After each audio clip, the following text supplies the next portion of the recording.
नमस्कार साथियों, मैं हूं सौरभ और स्वागत है आपका मेरे यूट्यूब चैनल पर। ज़रा सोचिए, एक 12 वर्षीय बालक जो अमृतसर के एक बाज़ार में एक 8 वर्षीय कन्या से मजाक में पूछता है, तेरी कुड़माई हो गई। यह एक बचपन का भूला बिसरा सा प्रसंग है, पर 25 वर्ष बाद प्रथम विश्व युद्ध की एक खंदक में यही बचपन की याद एक सैनिक के लिए इतनी सशक्त हो जाती है कि वह अपने प्राणों की परवाह किए बगैर दो अनजान लोगों की प्राण रक्षा करता है। यही है हिंदी साहित्य की उस कहानी की ताकत जिसे हम आज पढ़ने जा रहे हैं, अर्थात चंद्रधर शर्मा गुलेरी जी की अमर कृति उसने कहा था। यह कहानी हिंदी की उन गिनी चुनी रचनाओं में है जिन्हें कम शब्दों में सबसे गहरी बात कहने की मिसाल माना जाता है। आज मैं इसे विस्तार से हर भाव और हर संकेत को समझाते हुए पढ़ाऊंगा और साथ ही वे बिंदु भी बताऊंगा जो यूजीसी नेट जेआरएफ में बार बार पूछे जाते हैं। तो चलिए आरंभ करते हैं। सबसे पहले हम उसने कहा था कहानी के लेखक श्री चंद्रधर शर्मा गुलेरी जी के बारे में जानेंगे। चंद्रधर शर्मा गुलेरी जी का जन्म सन 1883 में जयपुर राजस्थान में हुआ था। इनके पिता पंडित शिवराम शास्त्री मूलतः हिमाचल प्रदेश के गुलेर गांव के निवासी थे और राज सम्मान पाकर जयपुर राजस्थान में बस गए थे। यहीं से, क्योंकि इनके गांव का नाम गुलेर था, जिस कारण इनका उपनाम जो है गुलेरी हुआ। शिक्षा की बात करें तो इन्होंने प्रयाग विश्वविद्यालय से बीए और कलकत्ता विश्वविद्यालय से एमए किया।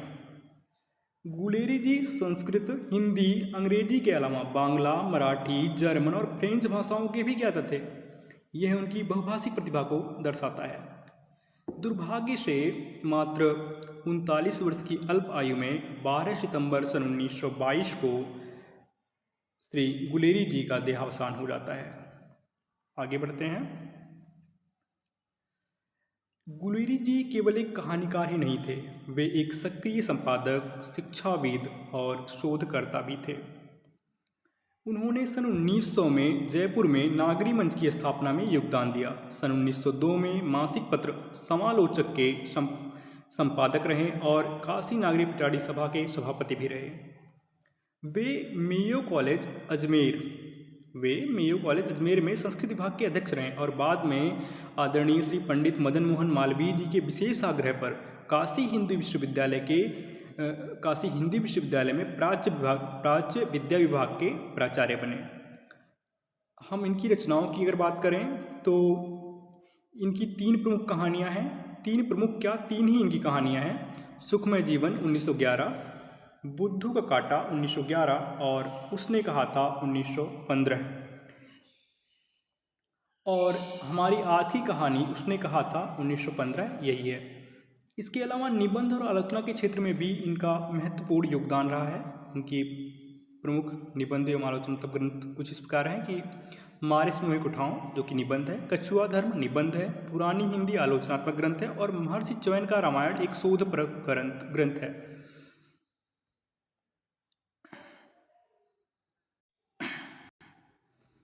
गुलेरी जी की लेखन शैली की सबसे बड़ी विशेषता है गंभीर विषयों को भी हल्के फुल्के विनोदपूर्ण अंदाज में प्रस्तुत करना। स्क्रीन पर जो कथन है उसे ध्यान से समझिए। उनके लेखन में एक मस्ती और विनोद की अंतर्धारा लगातार बहती रहती है, चाहे वे किसी गंभीर सामाजिक मुद्दे पर ही क्यों न लिख रहे हों। यही कारण है कि उसने कहा था हमें शुरुआत में अमृतसर के बाजार का एक हास्य व्यंग भरा वर्णन मिलता है। इससे पहले कि कहानी युद्ध के मैदान की गंभीरता की ओर मुड़े, यह गुलेरी जी की शैली की विशेषता का सीधा उदाहरण है।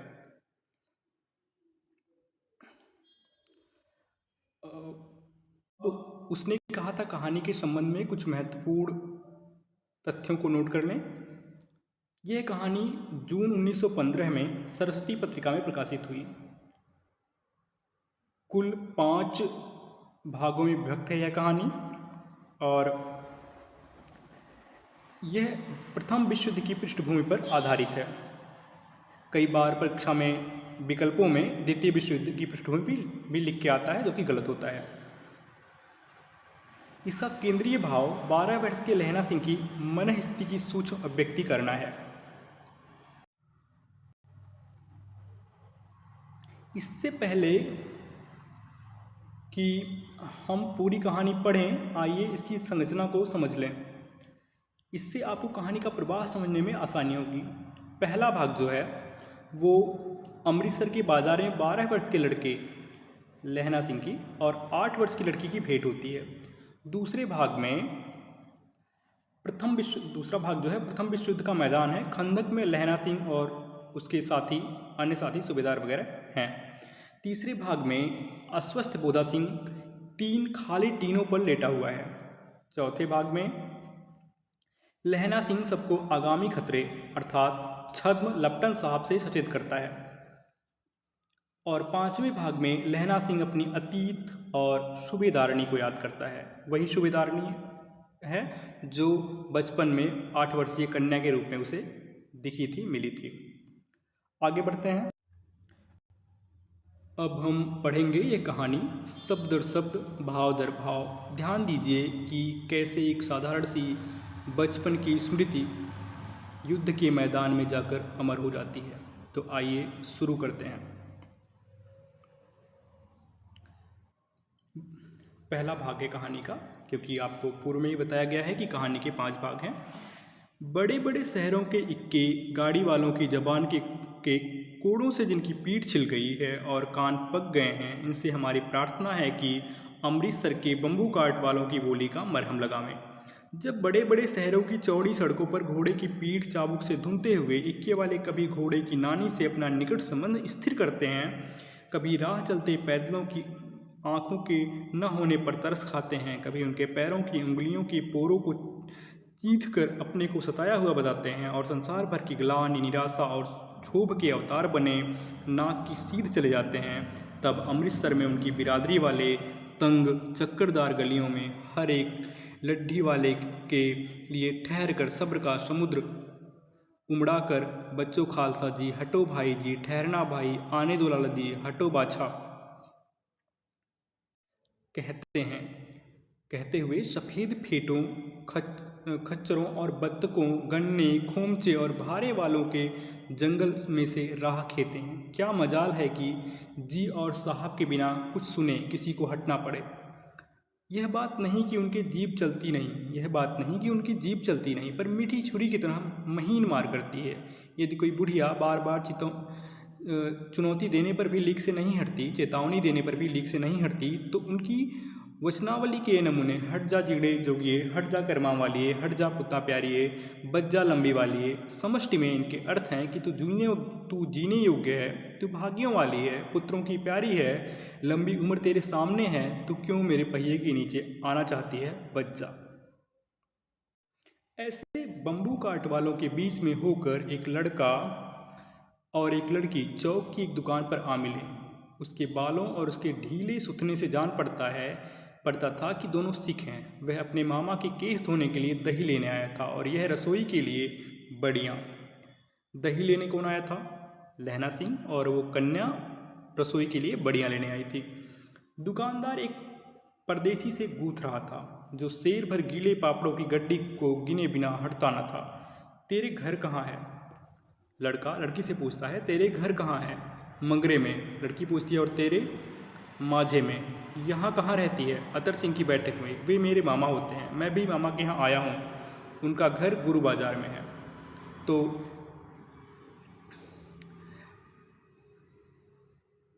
महज इतनी बातचीत पहली बार में उनकी होती है। इतने में दुकानदार निपटा और उनका सौदा देने लगा। सौदा लेकर दोनों साथ साथ चलें। कुछ दूर जाकर लड़के ने मुस्कुराकर पूछा, तेरी कुड़माई हो गई? जो इस कहानी की सबसे महत्वपूर्ण पंक्ति है कि तेरी कुड़माई हो गई। इस पर लड़की कुछ आंखें चढ़ाकर धत कहकर दौड़ गई और लड़का मुंह देखता रह गया। दूसरे तीसरे दिन सब्जी वाले के यहाँ, दूध वाले के यहाँ अकस्मात दोनों मिल जाते हैं। महीना भर यही हाल रहा। वो आपस में मिलते रहते हैं। 2-3 बार लड़के ने फिर पूछा, तेरी कुड़माई हो गई? और उत्तर वही धत मिला। एक दिन जब फिर लड़के ने वैसे ही हंसी में चिढ़ाने के लिए पूछा तो लड़की लड़के की संभावना के विरुद्ध बोली, हाँ हो गई। कब? कल देखते नहीं यह रेशम से कढ़ा हुआ सालू मतलब दुपट्टा जैसा कुछ। लड़की भाग गई। लड़के ने घर की राह ली। पर लड़के को बुरा लग चुका है अब। रास्ते में एक लड़के को मोरी में ढकेल दिया। इसने लड़के ने रास्ते में एक लड़के को मोरी में ढकेल दिया। एक छावड़ी वाले की दिन भर की कमाई खोई, एक कुत्ते पर पत्थर मारा और एक गोभी वाले के ठेले में दूध उड़ेल दिया।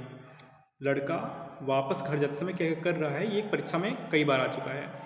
फिर सामने नहाकर आती हुई किसी वैष्णवी से टकराकर अंधे की उपाधि पाई, तब कहीं घर पहुंचा।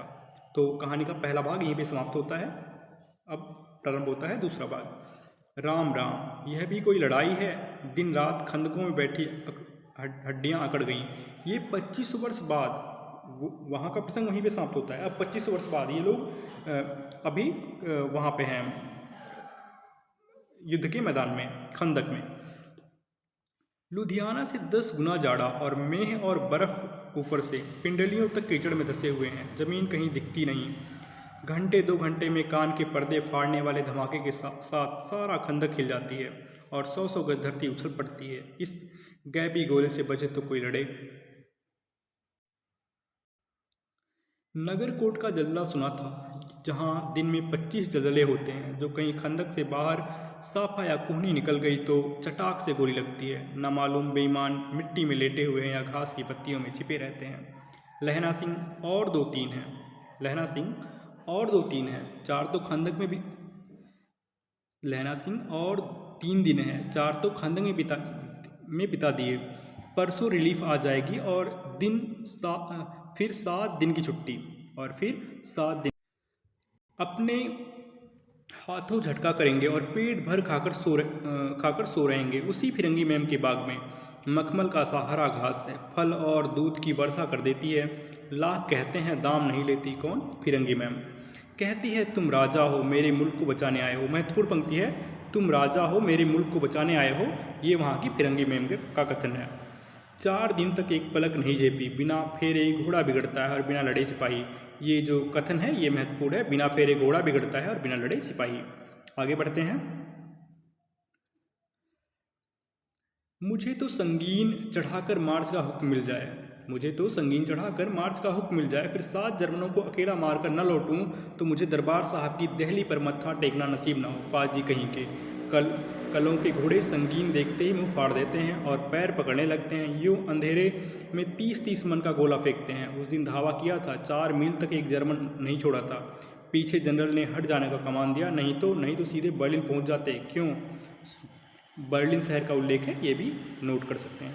सूबेदार हजारा सिंह ने मुस्कुराकर कहा, लड़ाई के मामले जमादार या नायब के चलाए नहीं चलते। बड़े अफसर दूर की सोचते हैं। 300 मील का सामना है, एक तरफ बढ़ गए तो क्या होगा? सूबेदार जी, सच है। लहना सिंह बोला, पर करें क्या? हड्डियों में तो जाड़ा धस गया है। सूर्य निकलता नहीं और खाई में दोनों तरफ से चंबे की बावलियों के सोते झर रहे हैं। एक धावा हो जाए तो गर्मी आ जाए। उद्यमी उठा, सीकड़ी में कोले डाल। वजीरा, तुम 4 जने बाल्टियां लेकर खाई का पानी बाहर फेंको। लहना सिंह, शाम हो गई है, खाई के दरवाजे का पहरा बदल दे। यह कहते हुए सूबेदार सारी खंदक में चक्कर लगाने लगे। वजीरा सिंह पलटन का विदूषक था। महत्वपूर्ण पंक्ति है। और बाल्टी में गंदा पानी भरकर खाई के बाहर फेंकता हुआ बोला, मैं पौधा बन गया हूँ, करो जर्मनी के बादशाह का तर्पण। मैं पौधा बन गया हूँ, करो जर्मनी के बादशाह का तर्पण। इस पर सब खिलखिला पड़े और उदासी के बादल हट गए।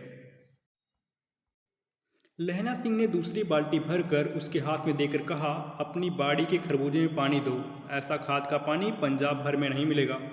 हाँ, देश क्या है, स्वर्ग है। मैंने तो लड़ाई के बाद सरकार से 10 घूमा जमीन यहीं मांग लूँगा और फलों के बूटे लगाऊंगा। लाड़ी होरा को भी यहीं बुला लोगे, या वहीं दूध पिलाने वही फिरंगी मैम, या वही दूध पिलाने वाली फिरंगी मैम। पूरी बात नहीं बोली जाती है। फिर चुप कर, यहाँ वालों को शर्म नहीं? देश देश की चाल है। आज तक मैं उसे समझा न सका कि सिख तंबाकू नहीं पीते। वह सिगरेट देने में हट करती है, होंठों में लगाना चाहती है और मैं पीछे हटता हूँ तो समझती है कि राजा बुरा मान गया, अब मेरे मुल्क के लिए लड़ेगा नहीं। अच्छा, अब बोधा सिंह कैसा है?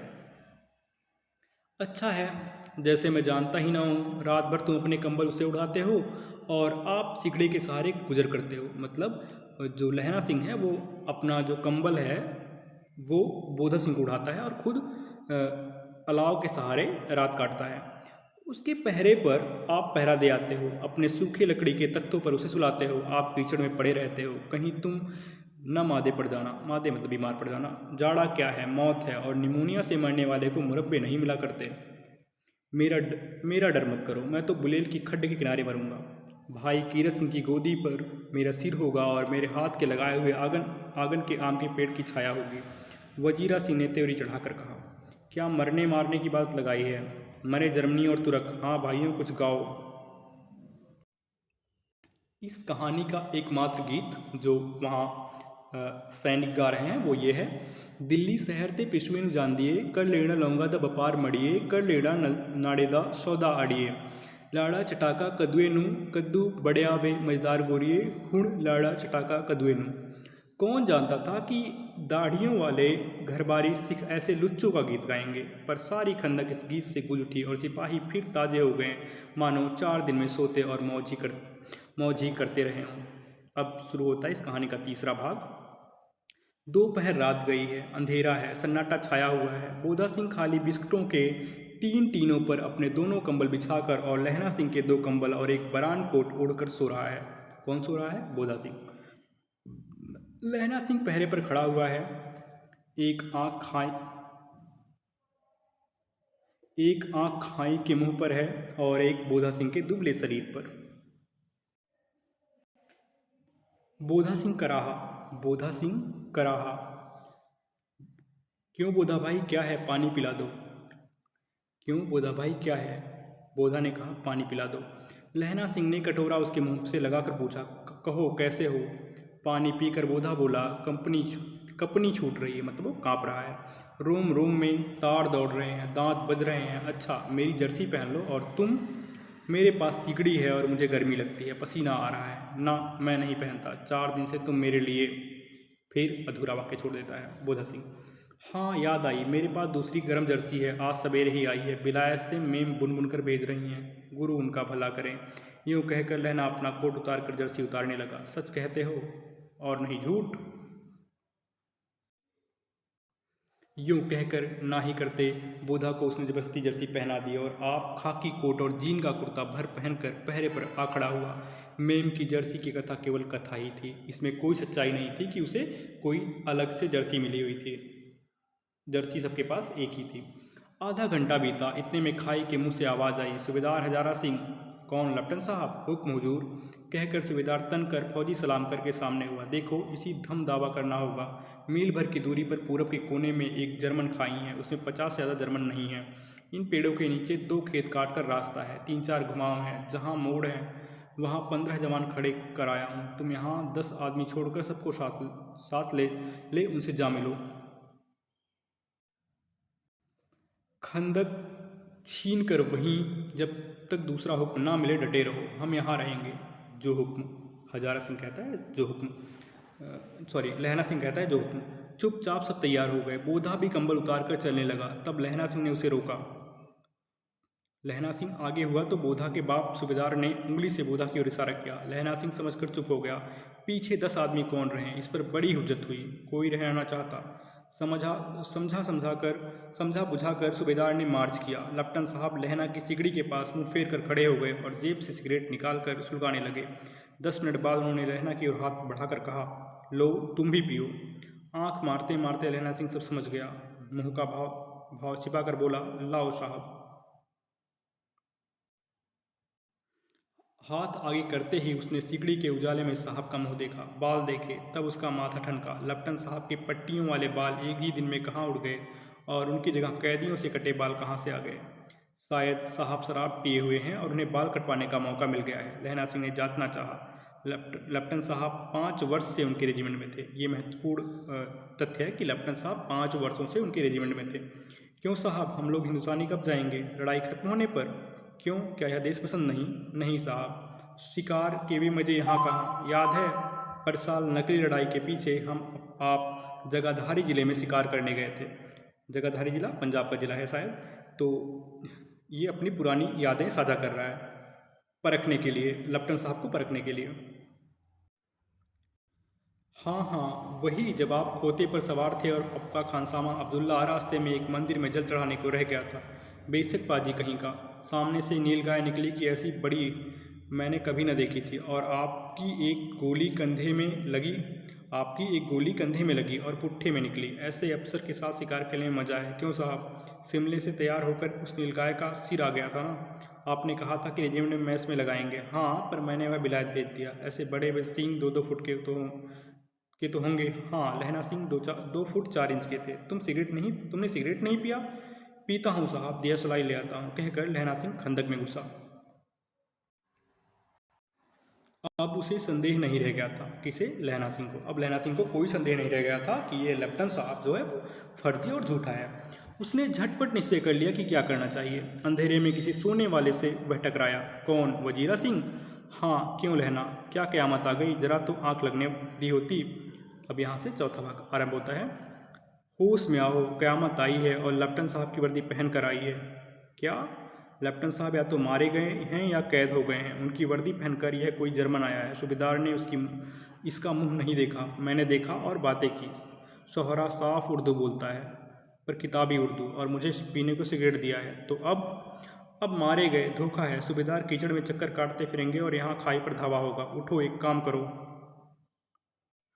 पलटन के पैरों के निशान देखते देखते दौड़ जाओ, अभी बहुत दूर न गए होंगे। सूबेदार से कहो एकदम लौट आएँ। खंदक की बात झूठ है, चले जाओ, खंदक के पीछे से निकल जाओ, पत्ता तक न खड़के, देर मत करो। हुक्म तो यह है कि यहीं ऐसी तैसी हुक्म की। मेरा हुक्म, जमादार लहना सिंह जो इस वक्त यहाँ सबसे बड़ा अफसर है, उसका हुक्म है। मैं लेफ्टिनेंट साहब की खबर लेता हूँ, पर यहाँ तो तुम 8 ही हो। 8 नहीं, 10 लाख। एक एक अकालिया सिख 1.25 लाख के बराबर होता है। चले जाओ। लौट कर खाई के मुहाने पर लहना सिंह दीवार से चिपक गया। उसने देखा कि लेफ्टिनेंट साहब ने जेब से बेल के बराबर 3 गोले निकाले। जेब से बेल के बराबर 3 गोले निकाले। तीनों को जगह जगह खंदक की दीवार में घुसेड़ दिया और तीनों में एक तार सा बांध दिया। तार के आगे सूत की एक गुत्थी थी, जिसे सिगड़ी के पास रखा। बाहर की तरफ जाकर एक दिया सलाई जलाकर गुत्थी पर रखने, बाकी अधूरा है। बिजली की तरह दोनों हाथों से उल्टी बंदूक को उठाकर लहना सिंह ने साहब की कोहनी पर तान कर दे मारा। मतलब लेफ्टिनेंट साहब दिया सलाई से उस को आग देने ही वाले थे, मतलब विस्फोट करने ही वाले थे कि लहना सिंह ने बंदूक उठाकर लेफ्टिनेंट साहब को कोहनी पर दे मारा। धमाके के साथ साहब के हाथ से दिया सलाई गिर पड़ी। लहना सिंह ने एक कुंदा साहब की गर्दन पर मारा और साहब आँख मीन गॉड कहते हुए चित हो गए। ओह माय गॉड की जगह आँख मीन गॉड कहते हुए चित हो गए। लहना सिंह ने 3 गोले बीन कर खंदक के बाहर फेंके और साहब को घसीट कर सिगड़ी के पास लिटाया। जेबों की तलाशी ली, 3-4 लिफाफे और एक डायरी निकालकर उन्हें अपनी जेब के हवाले किया। साहब की मूर्छा हटी। लहना सिंह हंसकर बोला, क्यों लेफ्टिनेंट साहब, मिजाज कैसा है? आज मैंने बहुत बातें सीखी। यह सीखा कि सिख सिगरेट पीते हैं। यह सीखा कि जगाधारी के ज़िले में नीलगायें होती हैं और उनके 2 फुट 4 इंच के सींग होते हैं। यह सीखा कि मुसलमान खानसामा मूर्तियों पर जल चढ़ाते हैं और लेफ्टिनेंट साहब खोते पर चढ़ते हैं। पर यह तो कहो, ऐसा साफ उर्दू कहाँ से सीखा है? हमारे लेफ्टिनेंट साहब तो बिना डेम के 5 लफ्ज़ भी नहीं बोला करते थे। मतलब लहना सिंह ने ये सारी बातें जो उनसे कही थी, शेयर की थी, उन्हें सिर्फ आजमाने के लिए शेयर की थी। आगे कहानी में लहना ने पत्तून के जेबों की तलाशी नहीं ली थी। साहब ने मानो जाड़े से बचने के लिए दोनों हाथ जेब में डाले। लहना सिंह कहता गया, चालाक तो बड़े हो गए, पर मांझे का लहना इतने बरस लेफ्टिनेंट साहब के साथ रहा है। उसे चकमा देने के लिए 4 आंख चाहिए। 3 महीने हुए एक तुर्की मौलवी मेरे गांव आया था। औरतों को बच्चे होने की ताबीज़ बांटता था और बच्चों को दवाई देता था। चौधरी के बड़ के नीचे मंजा बिछाकर हुक्का पीता रहता था और कहता था कि जर्मनी वाले बड़े पंडित हैं। वेद पढ़ पढ़कर उसमें से विमान चलाने की विद्या जान गए। गाँव को नहीं मारते। हिंदुस्तान में आ जाएंगे तो गौहत्या बंद कर देंगे। मंडी के बनियों को बहकाता कि डाक खाने से रुपया निकाल लो, सरकार का राज जाने वाला है। डाक बाबू पुलूराम भी डर गया था। मैंने मुल्ला जी की दाढ़ी मूड़ दी थी और गांव से बाहर निकलकर कहा था कि जो मेरे गांव में अब पैर रखा तो साहब की जेब से पिस्तौल चली और लहना की जांघ में गोली लगी। ये सारी बातें लहना कह ही रहा था, तभी साहब की जेब से पिस्तौल चली। मतलब वो उसने लेफ्टिनेंट ने हाथ जो जेब में डाला था वो हाथ को गर्म करने के लिए नहीं बल्कि पिस्तौल चलाने के लिए डाला था। तो साहब की जेब में से पिस्तौल चली और लहना की जांघ में जा लगी। इधर लहना की हेनरी मार्टिन की दो फायरों ने साहब की कपाल क्रिया कर दी। मतलब लहना सिंह ने 2 फायर झोंक दिया लेफ्टिनेंट साहब पर।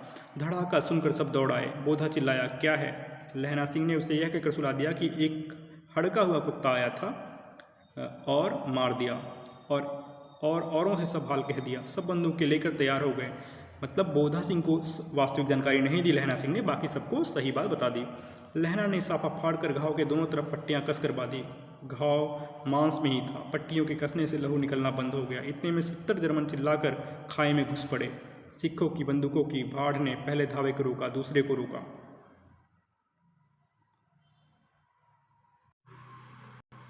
पर यहाँ थे 8। लहना सिंह तक कर मार रहा था। वहाँ खड़ा था और लेटे हुए थे। वह खड़ा था, मतलब लहना सिंह खड़ा था, बाकी सब लेटे हुए थे, फायर कर रहे थे। और वे 70 अपने मुर्दा भाइयों के शरीर पर चढ़कर जर्मन आगे घुसे आते। थोड़े से मिनटों में वे अचानक आवाज़ आई, वाहेगुरु जी की फतेह, वाहेगुरु जी का खालसा। और धड़ाधड़ बंदूकों के फायर जर्मनों की पीठ पर पड़ने लगे। मतलब जो गए थे दूर वो भी वापस आ गए और हमला करने लग गए। ऐन मौके पर जर्मन 2 चक्की के पाटों के बीच में आ गए। पीछे से सूबेदार हजारा सिंह के जवान आग बरसाते थे और सामने लहना सिंह के साथियों के संगीन चल रहे थे। पास आने पर पीछे वालों ने भी संगीन पिरोना शुरू कर दिया। एक किलकारी और अकाल सिखादी फौज आई। वाहेगुरु जी की फतेह, वाहेगुरु जी का खालसा, सत श्री अकाल पुरुष। और लड़ाई खत्म हो गई। 63 जर्मन या तो खेत रहे थे या कराह रहे थे। सिखों में 15 के प्राण गए। सूबेदार के दाहिने कंधे में से गोली आर पार निकल गई। लहना सिंह की पसली में एक गोली लगी। उसने घाव को खंदक की गीली मिट्टी से पूरा लिया, मतलब भर लिया, और बाकी का साफा कसकर कमरबंद की तरह लपेट लिया। किसी को खबर न हुई कि लहना को दूसरा भारी घाव लगा है। लड़ाई के समय चांद निकल आया था। ऐसा चांद जिसके प्रकाश से संस्कृत कवियों का दिया हुआ छई नाम सार्थक होता है। और हवा ऐसी चल रही थी जैसे बाड़भट्ट की भाषा में दंत विगड़ोपदेशाचार्य कहलाती है। वजीरा सिंह कह रहा था कि कैसे मन भर फ्रांस की भूमि मेरे बूटों से चिपक रही थी। जब मैं दौड़ा सूबेदार के पीछे गया था, सूबेदार लहना सिंह से सारा हाल सुना और कागजात पाकर वे उसकी तुरंत बुद्धि को सराह रहे थे और कह रहे थे कि तू ना होता तो आज सब मारे जाते। इस लड़ाई की आवाज़ 3 मील दाहिने की ओर खाई वालों ने सुन ली थी। उन्होंने पीछे टेलीफोन कर दिया था। वहाँ से झटपट 2 डॉक्टर और 2 बीमार ढोने की गाड़ियाँ चलीं, जो कोई 1.5 घंटे के अंदर आ पहुँची। फील्ड अस्पताल नज़दीक था। सुबह होते होते वहाँ पहुँच जाएंगे, इसलिए मामूली पट्टी बात कर एक गाड़ी में घायल लिटाए गए और दूसरी में लाशें रखी गईं। सूबेदार ने लहना सिंह की जांघ में पट्टी बंधवानी चाहिए, पर उसने यह कहकर टाल दिया कि थोड़ा घाव है, सवेरे देखा जाएगा। बोधा सिंह ज्वर में बर्रा रहा था। वह गाड़ी में लिटाया गया। लहना को छोड़कर सूबेदार जाते नहीं थे। यह देख लहना ने कहा, तुम्हें बोधा की कसम है और सूबेदारनी की सौगंध है जो इस गाड़ी में न चले जाओ, और तुम मेरे लिए वहाँ पहुँचकर गाड़ी भेज देना। और जर्मन मुर्दों के लिए भी तो गाड़ियाँ आती होंगी। मेरा हाल बुरा नहीं है, देखते नहीं मैं खड़ा हूँ। वजीरा सिंह मेरे पास है ही। अच्छा, पर बोधा गाड़ी पर लेट गया। भला आप भी चढ़ जाओ। सुनिए तो, सूबेदारनी होरा की चिट्ठी लिखो तो मेरा मत्था टेकना लिख देना, और जब घर जाओ तो कह देना कि मुझसे जो उसने कहा था वह मैंने कर दिया। कहानी का शीर्षक। गाड़ियाँ चल पड़ी थीं। सूबेदार ने चढ़ते चढ़ते लहना का हाथ पकड़कर कहा, तैने मेरे और बोधा के प्राण बचाए हैं, लिखना कैसा? साथ ही घर चलेंगे। अपनी सूबेदारनी को तू ही कह देना उसने क्या कहा था। अब आप गाड़ी पर चढ़ जाओ, मैंने जो कहा वह लिख देना और कह भी देना। गाड़ी के जाते लहना लेट गया। वजीरा पानी पिला दे और मेरी कमरबंद खोल दे, तर हो रहा है। यहाँ तक था कहानी का 4था भाग। अब शुरू होता है कहानी का 5वां भाग। मृत्यु के कुछ समय पहले स्मृति बहुत साफ हो जाती है। जन्म भर की घटनाएं एक एक करके सामने आती हैं। सारे दृश्यों के रंग साफ होते हैं। समय के धुंध बिल्कुल उन पर से हट जाती हैं। लहना सिंह 12 वर्ष का है। अमृतसर में मामा के यहाँ आया हुआ है। दही वाले के यहाँ, सब्जी वाले के यहाँ, हर कहीं उसे एक 8 वर्ष की लड़की उसे एक 8 वर्ष की लड़की मिल जाती है। जब वह पूछता है तेरी कुड़माई हो गई, तब धत कहकर वह भाग जाती है। एक दिन उसने वैसे ही पूछा तो उसने कहा हाँ कल हो गई। देखते नहीं है रेशम का फूलों वाला सालू। सुनते ही लहना सिंह को दुख हुआ। वजीरा सिंह पानी पिला दे। 25 वर्ष बीत गए। अब लहना सिंह ने कहानी का संक्षेप पढ़ा है। 25 वर्ष बीत गए। अब लहना सिंह नंबर 77 राइफल्स में जमादार हो गया है। महत्वपूर्ण है, लहना सिंह नंबर 77 राइफल्स में जमादार हो गया है। उस 8 वर्ष की कन्या का ध्यान ही न रहा। न मालूम वह कभी मिली थी या नहीं। 7 दिन की छुट्टी लेकर जमीन के मुकदमे की पैरवी करने वह अपने घर गया। वहाँ रेजिमेंट के अफसर की चिट्ठी मिली कि फौज लाम पर जाती है, फ़ौरन चले जाओ। साथ ही सूबेदार हजारा सिंह की चिट्ठी मिली कि मैं और बोधा सिंह भी लाम पर जाते हैं, लौटते हुए हमारे घर होते जाना, साथ ही चलेंगे। सूबेदारनी का गांव रास्ते में पड़ता था और सूबेदार उसे बहुत चाहता था। लहना सिंह सूबेदार के यहाँ पहुँचा। जब चलने लगे तब सूबेदार बेढ़े में से निकल आया। बोला लहना, सूबेदारनी तुमको जानती हैं, बुलाती हैं, जा मिला। लहना सिंह भीतर पहुंचा। सूबेदारनी मुझे जानती हैं? कब से? रेजिमेंट की क्वार्टरों में तो कभी सूबेदार के घर के लोग नहीं रहे। दरवाजे पर जाकर मत्था टेकना कहा। असीस सुनी। लहना सिंह चुप। मुझे पहचाना? सूबेदारनी कहती है मुझे पहचाना? लहना सिंह कहता है नहीं।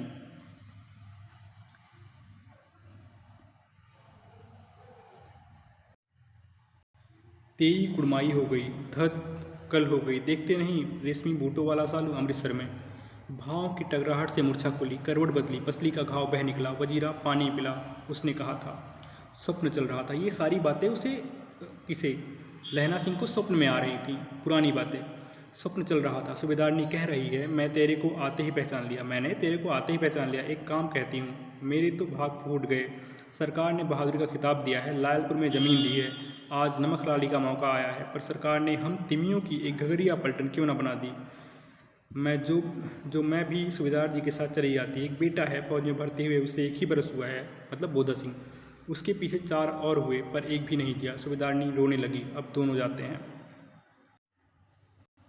मेरे भाग, तुम्हें याद है एक दिन तांगे वाले का घोड़ा दही वाले की दुकान के पास बिगड़ गया था। तुमने उस दिन मेरे प्राण बचाए थे। आप घोड़ों की लातों में चले गए थे और मुझे उठाकर दुकान के तख्ते पर खड़ा कर दिया था। ऐसे ही इन दोनों को बचाना। सूबेदारनी लहना सिंह से कह रही है, यह मेरी भिक्षा है, तुम्हारे आगे आंचल पसारती हूँ। रोती रोती सूबेदारनी ओबरी में चली गई। लहना भी आंसू पोंछता हुआ बाहर आया। वजीरा सिंह पानी पिला, उसने कहा था। ये सारी बातें वो याद कर रहा है लहना सिंह, और साथ में वो बार बार पानी पीने को भी मांग रहा है वजीरा सिंह से। लहना का सिर अपनी गोद में लिटाए वजीरा सिंह बैठा है। जब मांगता है तब पानी पिला देता है। आधे घंटे तक लहना चुप रहा और फिर बोला, कौन? कीरत सिंह? वजीरा ने कुछ समझ कर कहा, हाँ भैया, मुझे और ऊंचा कर ले। लहना सिंह का भाई है कीरत सिंह। भाई है भले ही कीरत सिंह, पर ये लेटा हुआ है वजीरा सिंह के पास और मतलब उसकी गोद में सर रखे हुए, और उसे भ्रम हो रहा है कि वो अपने भाई कीरत सिंह के गोद में सर रख के लेटा हुआ है। और कहानी अपने अंत को पहुंचती है। अपने पट्टे पर मेरा सिर रख ले। वजीरा ने वैसे ही किया। हाँ अब ठीक है, पानी पिला दे। बस अब के हाड़ में एक आम खूब चलेगा। अब के हाड़ में आम खूब चलेगा। चाचा भतीजा दोनों, कीरत सिंह उसका भतीजा है। किसका? लहना सिंह का। चाचा भतीजा दोनों यहीं बैठकर आम खाना। जितना बड़ा तेरा भतीजा है उतना ही यह आम है। जिस महीने उसका जन्म हुआ था उसी महीने में मैंने इसे लगाया था। कन्फर्म जिस महीने उसका जन्म हुआ था उसी महीने मैंने इसे लगाया था। वजीरा सिंह के आंसू टप टप टपक रहे थे। कुछ दिन पीछे लोगों ने अखबार में पढ़ा, फ्रांस और बेल्जियम 68वीं सूची, मैदानों में घाव से मरा, नंबर 70 सिख राइफल्स, जमादार लहना सिंह। और इसी के साथ कहानी खत्म होती है।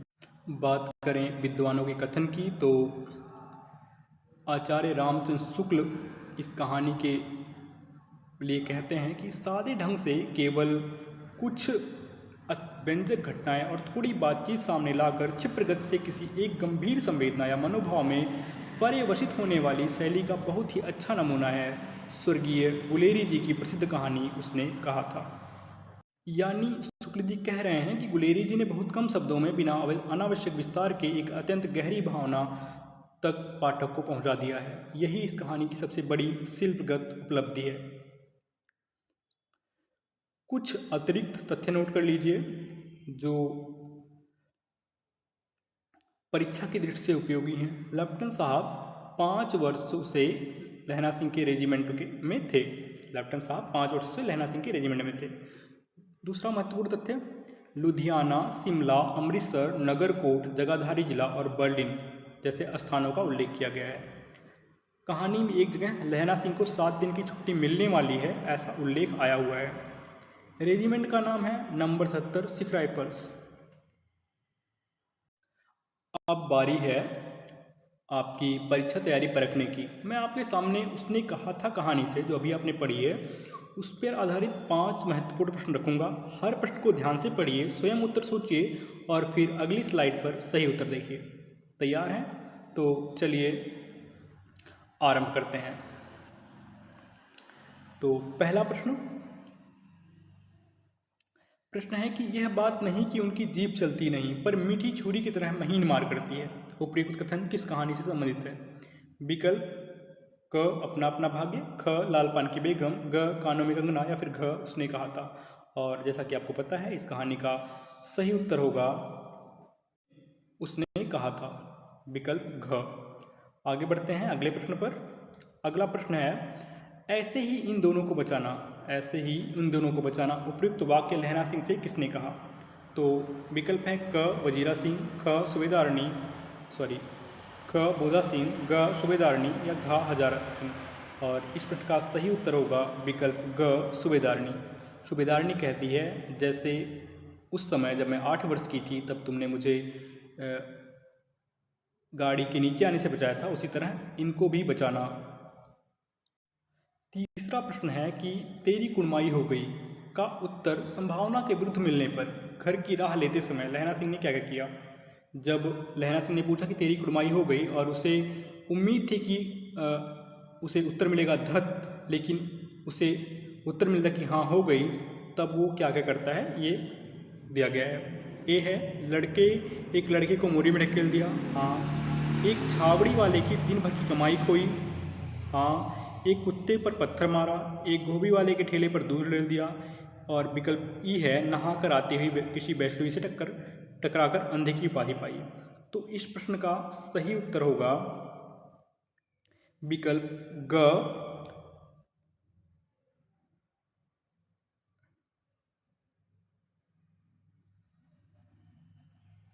विकल्प घ, ABCDE, क्योंकि सभी कार्य हुए थे। अगला प्रश्न है, चौथा प्रश्न, उसने कहा था कहानी के संदर्भ में असत्य कथन चुनिए।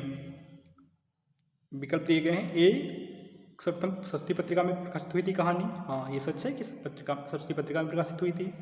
बी है, इसका प्रकाशन वर्ष 1915 है, यह भी सत्य है। इसका कथानक द्वितीय विश्व युद्ध पर आधारित है, तो नहीं, क्योंकि ये कहानी ही 1915 में प्रकाशित हुई और द्वितीय विश्व युद्ध तो बहुत बाद में हुआ था, तो ये गलत होगा, तो सी गलत है। उसने कहा था कहानी पर इसी नाम से हिंदी फिल्म भी बनी, तो ये भी विकल्प सही है।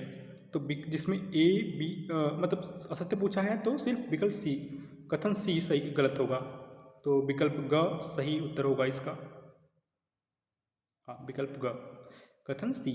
आगे बढ़ते हैं और अंतिम प्रश्न है इस प्रश्नोत्तरी का कि उसने कहा था कहानी का पात्र नहीं है, कौन नहीं है? विकल्प क मान सिंह, विकल्प ख वजीरा सिंह, ग कीरत सिंह या फिर घ बोधा सिंह।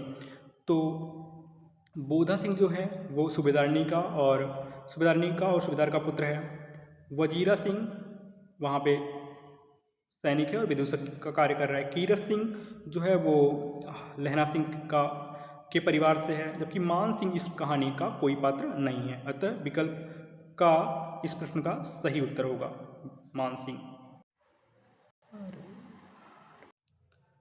तो साथियों, यह थी चंद्रधर शर्मा गुलेरी की अमर कहानी उसने कहा था। एक ऐसी रचना जो बहुत ही कम शब्दों में यह सिखाती है कि बचपन के वादे चाहे कितने भी छोटे क्यों न लगे, कभी कभी जीवन भर की सबसे बड़ी शक्ति बन जाते हैं। अगर आपको यह विश्लेषण पसंद आया हो तो वीडियो को लाइक कीजिए, चैनल को सब्सक्राइब कीजिए और कमेंट में बताइए इस कहानी का कौन सा क्षण आपको सबसे अधिक स्पर्श कर गया। मैं सौरभ मिलता हूँ आपसे अगले वीडियो में, तब तक के लिए धन्यवाद।